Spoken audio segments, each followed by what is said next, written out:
Naglambing nga po ako guys kay Mr. Nalutuan niya ako ng tortang talong.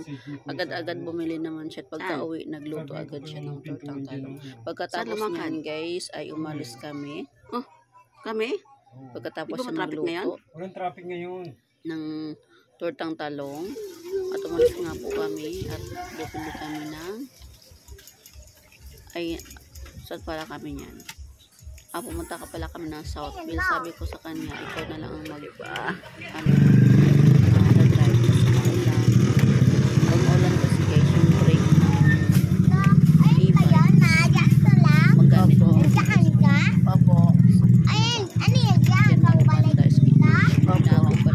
Inayos yung daan dyan. Inayos yung daan dyan guys. Pag maayos yung dyan, okay na. Noong una, pagdaan ko dyan, medyo nahihirapan ako kasi sobrang sikip na nga po yung daan dyan. Pero pag maayos na yun, saktong-sakto lang po talaga yung tubig dyan na magkas siya. Sabi ko, samahan na lang kami ka ng drive kasi ulan na. Ulan kasi madulas. Tapos yung break ng sasakyan namin kasi sobrang higpit ba ang tawag doon.